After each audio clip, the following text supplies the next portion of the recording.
guys, welcome back to the channel. It's your girl Sierra, and this video is actually going to be about Make Me a Monster by Caitlin Barron. I have read Caitlin Barron before, and Cinderella is Dead is literally top tier for me.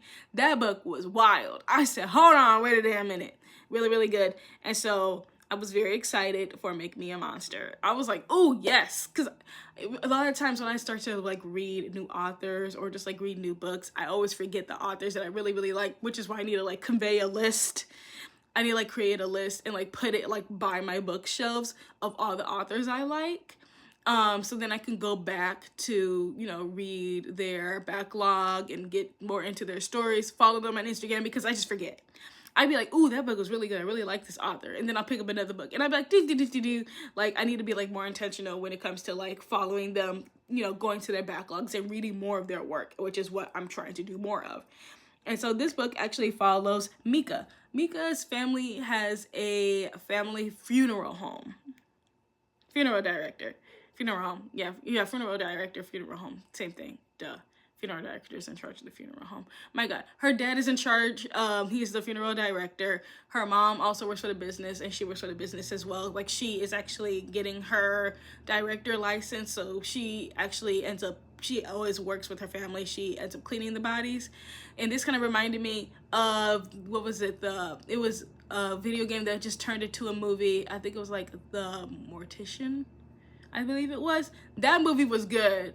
I liked it. I really, really did. And so that kind of reminded me of that. I was like, ooh, intriguing. I'm ready.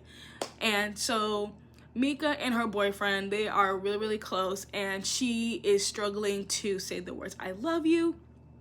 Some shit goes down. Things go left. Should I spoil it? It's not like a huge spoiler. Like this comes out like in the first like 50 pages. But her boyfriend dies. And so the whole book is this journey of dealing with grief, loss, monsters, question mark.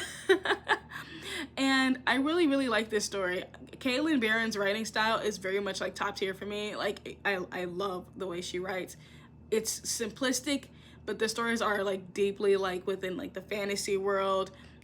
Very weird, like, very weird dynamics and, you know, a situation that's going on. But it's not, like, over flowery or anything like that, where you're like, ooh, that's a lot of language. It's very, like, it's easy to digest. And you're like, ooh, what the fuck is happening?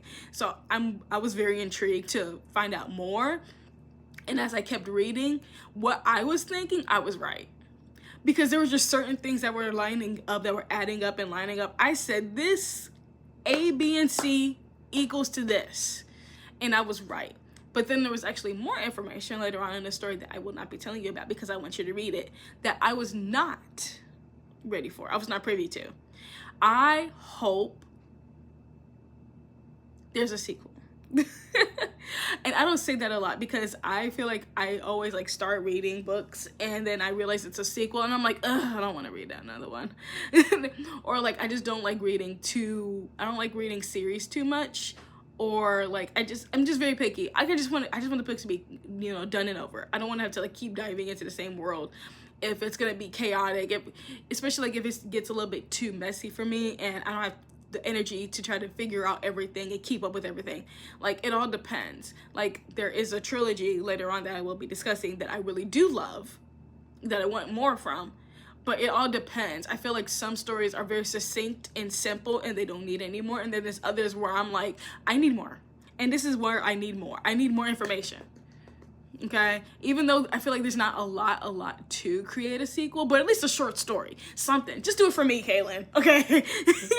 You can write a short story and then you can send it straight to me. Okay? My email is in the description box below. But yeah, I really, really, really like the story. I love the discussion of like grief, loss, clinging to it, dare I say, and just all of the dynamics when it comes to this family and what they've experienced. Also, because this is also a side note in the story, I'm not trying to give it away, but this is a huge part of the story. But Mika, when she sleeps, she has like these crazy nightmares, and in the nightmares her mom is always dead. And so she's like, oh my God, my mom's gonna die. My mom's gonna die. My mom's gonna die. Like, what the fuck is going on? My mom's gonna die. Without giving it away, I need you to read the book, because this mess is ooh, Lord. Whew. It had me emotional at some parts. But I highly recommend the story. Please check it out. I'll put the link to the book in the description box below. I love you guys. Stay tuned for another one of these. And until next time, stay magical. Bye. Mwah.